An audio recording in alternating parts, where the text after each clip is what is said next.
अ, परमेश्वर की सहभागिता का एक प्रतीक है। सहभागिता कि परमेश्वर के साथ हमारी संगति और सहभागिता पर इसका प्रतीक है प्रभु भोज। प्रभु भोज यीशु मसीह के देह को दर्शाता है। प्रभु भोज यीशु मसीह के लहू को दर्शाता है। हालेलुया। और इसलिए यूहन्ना में यीशु मसीह कहते हैं, तुम मुझ में बने रहो, मैं तुझ में, तुम में बना रहो।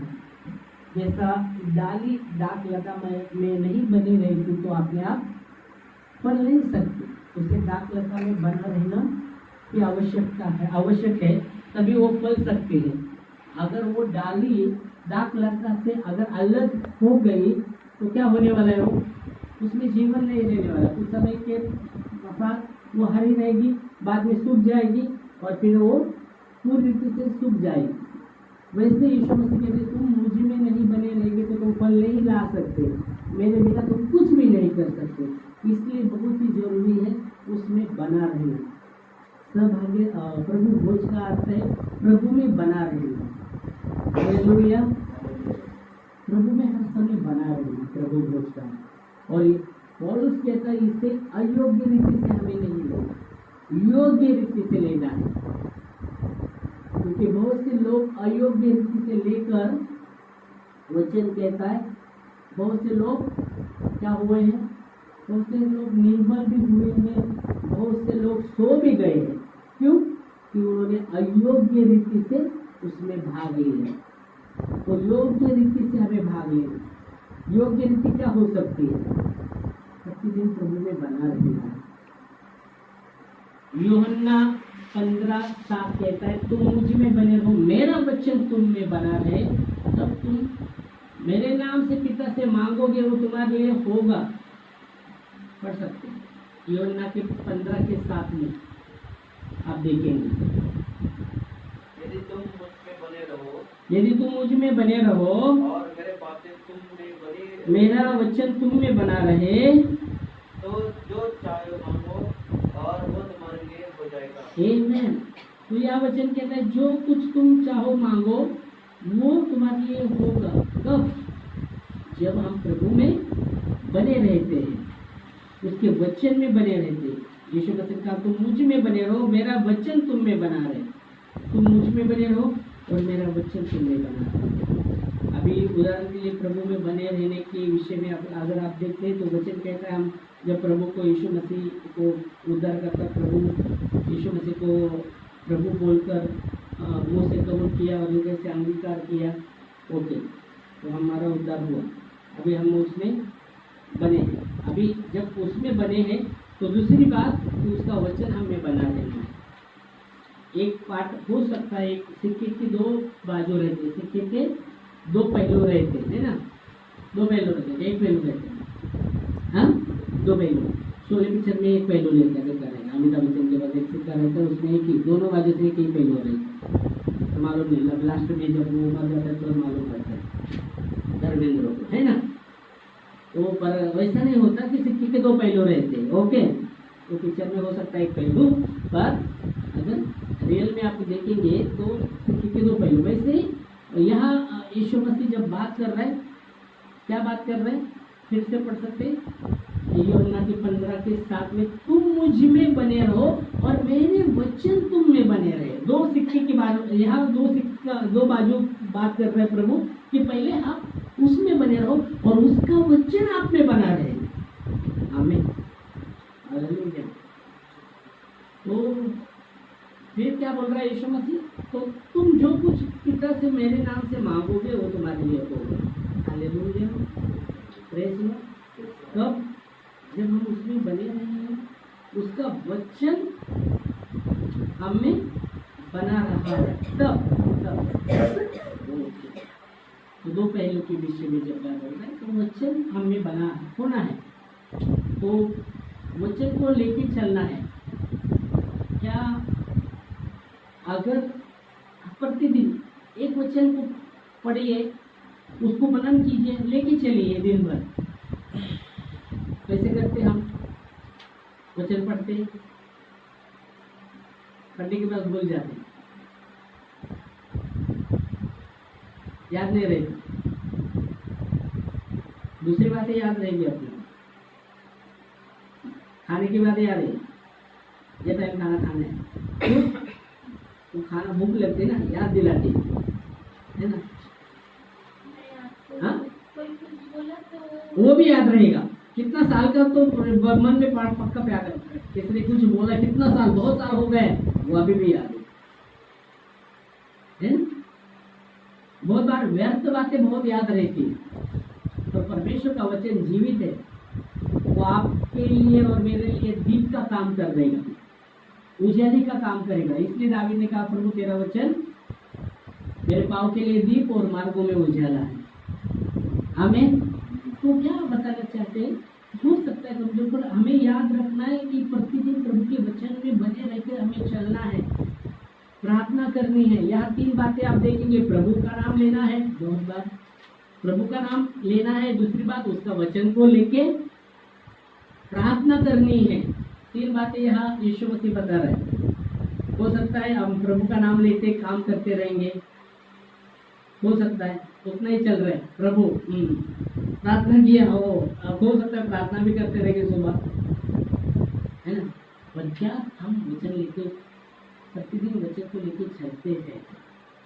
ये सवाल आता, ये सवाल, क्या प्रतिदिन वचन पढ़ते हैं? नहीं पढ़ते। यीशु ने कहा, मनुष्य केवल रोटी से नहीं, मेरे पिता से मुंह से निकलने वाले हर एक वचन से जीवित रहेगा। आमीन। रोटी आवश्यकता है, पर वचन उससे भी अधिक आवश्यक है। हालेलुया। वो आत्मा को मजबूत करेगा। प्रभु का वचन आत्मा और जीवन है, ऐसा वचन कहता है। यूहन्ना 6:43 में लिखा गया, 63 में लिखा गया है, मेरा वचन आत्मा और जीवन है, मेरा वचन आत्मा और जीवन है। तो हमें वो वचन, परमेश्वर का वचन आत्मा और जीवन है, उसे लेना है। वो कहता है कि देखो, शरीर से कुछ लाभ नहीं, आत्मा तो जीवनदायक है, और मैंने जो बातें कही है वो जीवन और क्या कहता है, आत्मा और जीवन है, ऐसा लिखा है। आत्मा तो जीवनदायक है, आत्मा तो जीवनदायक है, शरीर से कुछ लाभ नहीं, शरीर से कुछ लाभ नहीं। जो बातें मैंने तुमसे कही है, जो बातें मैंने तुमसे कही है वे आत्मा है वो आत्मा है और जीवन भी है। 63 तो 63 में 6:63 में तो वचन कहता है, आत्मा तो जीवनदायक है, शरीर से कुछ लाभ नहीं है। मैंने जो बातें कही है वह आत्मा और जीवन है, वो हमारे लिए आत्मा और जीवन है। तो क्या हम जीवन को लेके चल रहे? बाइबल कहती है, प्रभु कहते हैं व्यवस्था विवरण में, मैंने जीवन और मृत्यु, हानि और लाभ तेरे सामने रखा है, और मैं चाहता हूं तू जीवन को चुन ले। आमीन। मैं चाहता हूं क्या, तू चुन ले। ये तेरे सामने है, जीवन है, मृत्यु है, हानि है, लाभ है। तो मैं चाहता हूं तू जीवन को ही चुन ले। जीवन क्या है? प्रभु का वचन। अभी हमने देखा परमेश्वर का वचन आत्मा और जीवन है, और प्रभु चाहते हैं कि हम जीवन को चुने। हालेलुया। इसलिए बाइबल कहती है, हे मेरे पुत्र, मेरे वचन को तेरे सामने से ना हटने देना, उसे अपने गले में, अपने मन में उसको धारण करना, क्योंकि जिनको वो प्राप्त होती है उनको पूरे शरीर को चंगा रहने का और जीवित रहने का कारण होती है जीवन, जीवन, जीवन। हालेलुया। तो यीशु मसीह यही बात कर रहे हैं यहाँ, कि तुम मुझ में बने रहो, मेरा वचन तुम में बना रहे, और फिर तुम जो कुछ पिता से मेरे नाम से मांगोगे वो होगा। हम प्रभु का नाम लेते हैं, हम प्रार्थना करते हैं, वचन को रखते हैं, क्या वचन को लेकर चलते हैं। हाँ प्रभु आपका वचन ऐसा कहता है, सोचते हैं, काम करते करते भी सोच सकते हैं, हाँ प्रभु आपका वचन ऐसा, आज ये वचन आया है, आज के दिन के लिए ये वचन आया है। प्रतिदिन पढ़िए वचन, एक वचन ले लो। अध्याय नहीं बोल रहा मैं, अध्याय रटने को नहीं बोल रहा, एक वचन प्रतिदिन सुबह उठे एक वचन रटिए मतलब समझे ना, क्या देव रटे देवाने वाटत निरंतर वाटत राहते. निरंतर वाटत राहायचं. मग कसं निरंतर काम नहीं कर रहेगा. काम करते और ध्यान में रहना चाहिए. तो आपको सुबह उठ के 10-12 बार उसको रटना चाहिए, बाय हाथ करना चाहिए, बार बार उसको सुबह काम से पहले 10-12 उसको बार पढ़ना चाहिए जोर जोर से और रटना चाहिए मन में, रट दिया है ना. 10-12 बार पढ़े जोर से तो रट जाएंगे ना मन में. नहीं करने तो भूल जाएंगे, ऐसा नहीं होगा. हाँ? तो रट सकते हैं और फिर बाद में काम करते करते भी आप सोच सकते हो हाँ प्रभु आपका ऐसा है और उसको लेकर प्रार्थना कीजिए. देखो प्रभु कार्य करेगा. प्रभु अपने वचन के द्वारा कार्य किए करता है. बाइबल किसी उसके नाम से आदि उसने अपने वचन को महत्व दिया है. आमीन, हालेलुया. तो वापस हम आते हैं, कहाँ हम आते हैं, योग्य रीति से भाग लेना प्रभु भोज. तो योग्य रीति क्या है? क्योंकि बहुत से चर्च में मैं जानता हूँ सेनाई जो चर्च है, ऐसे सेनाई चर्च में, मेथोडिस्ट चर्च में आप देखेंगे पहले रविवार को बहुत गर्दी रहेगा. उनको पता है पहले संडे को प्रभु भोजन रहता है तो बहुत नंबर लगाएंगे, गर्दी भूल भरा रहेगा पहले संडे. दूसरे संडे कौन करना समझ में आ रहा है? क्या समझ में? प्रसाद नहीं है, प्रभु भोज प्रसाद नहीं है ना. प्रसाद देखो प्रसाद नहीं, आज प्रसाद ले लीजिए, आज प्रसाद है का दिन है, चलो चर्च में. हेलो, अयोग्य रीति. अगर वो व्यक्ति हफ्ता भर वो प्रति हफ्ता चर्च में नहीं आता, सिर्फ प्रभु भोज के लिए वो चर्च में आता है, वो अयोग्य रीति है. योग्य रीति नहीं है, अयोग्य रीति. योग्य रीति क्या है? आप आ रहे हैं 1 महीना कंटिन्यू आप आ रहे हैं, हफ्ते में 1 दिन देने का है, हर दिन नहीं. बाइबल की पहली कली से तो हर दिन मिलती थी. हर दिन रोटी तोड़ने में, प्रार्थना में लेविन लोग थे, शिक्षा पाने में लेविन लोग थे. वैसे तो हर दिन तो अपने को आना नहीं, हफ्ते में 1 बार है. हफ्ते में 2 बार अपना यहाँ चर्च होता है. तो हफ्ते में 2 बार भी नहीं आ सकते, 1 बार तो आना ही आना है. प्रभु की संगति में जाना ही जाना है. हालेलुया. तो अयोग्य रीति क्या है? सिर्फ उसके लिए नहीं. अयोग्य योग्य रीति क्या है? योग्य रीति इसलिए राजनीति इसलिए. और अयोग्य रीति क्या हो सकती है? और ठीक है, ये समझ. और अयोग्य रीति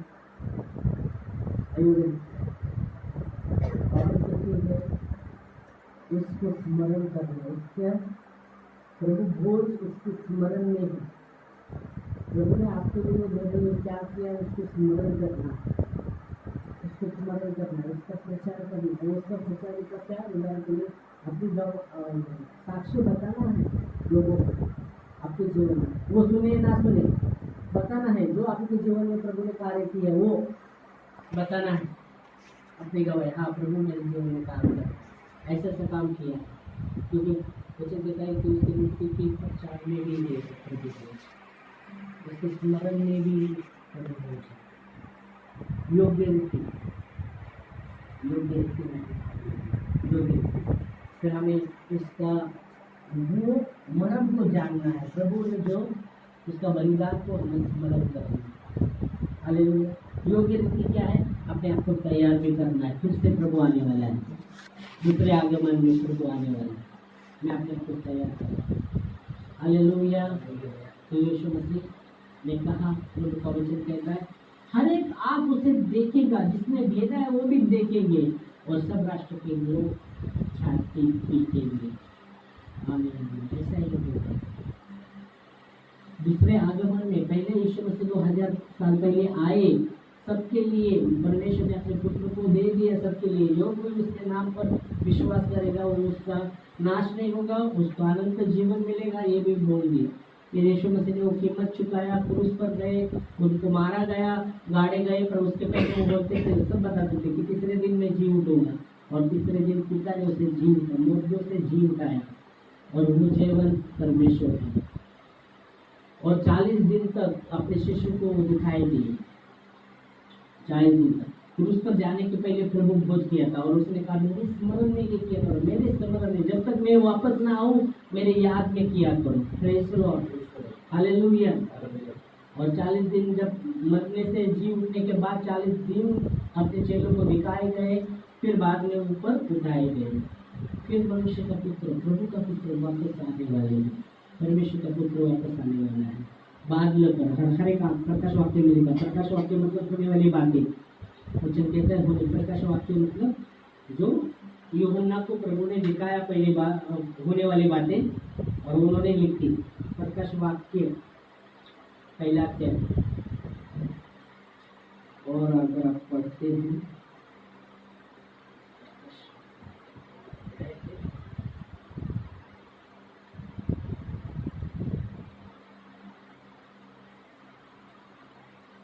सातों जय प्रकाश वाक्य के पहला अध्याय 7।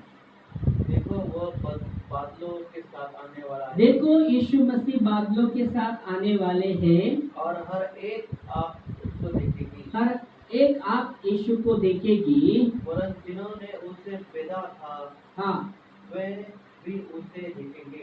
वरन जिन्होंने यीशु मसीह को भेजा था वो भी यीशु मसीह को देखेंगे और पृथ्वी के सारे फूल उसके कारण छाती पीटेंगे, विलाप करेंगे। हाँ, आमीन। ऐसा ही होगा। मतलब यीशु मसीह फिर से आने वाले। प्रकाश वाक्य मतलब होने वाली बातें यूहन्ना को परमेश्वर ने दिखाई, ऐसा ही होने वाला। और इसलिए हमें प्रभु भोज, इसलिए हम लेते कि हम तैयारी करते हैं, मूर्ख कुमारी जैसे नहीं। अगर आप देखेंगे प्रभु के विषय में 10 परमेश्वर का राज्य 10 कुमारी का बात कहा है। 10 कुमारी जैसा है परमेश्वर का स्वर्ग का राज, स्वर्ग का राज, परमेश्वर का स्वर्ग का राज 10 कुमारी जैसे है, जिनमें 5 बुद्धिमान थी, 5 मूर्ख थी। 10 कुमारी अपनी मशाले लेके चली और दूल्हा आने में देर तक, और वो सो गई और मध्य रात्र हो गया। उसमें जो 5 बुद्धिमान कुमारी थी उन्होंने मशाली के साथ तेल भी लिया था, पर मूर्ख जो कुमारी थे और 5 उन्होंने मशाली लिया, तेल नहीं लिया। और मध्य रात्र हो गई और आवाज आने लगी कि दूल्हा आया है, उसके सामने चले। तो फिर सब उठे, अपने अपने मशाले को जलाने लगे, तेल डाल के जला। पर मूर्ख का मशाली बुझ रहा है क्योंकि उनके पास अभी तेल नहीं है। तो वो बुद्धिमान कुमारी को मांग रहे, हमको दो। तो बुद्धिमान कुमारी बोले, अरे आपको देंगे तो हमको भी नहीं पड़ेगा, एक काम करो, आप बेचने वाले से लेके आओ, खरीद के लेके आओ। और फिर वो मध्य रात्र देखने गए किधर मिलता है तेल।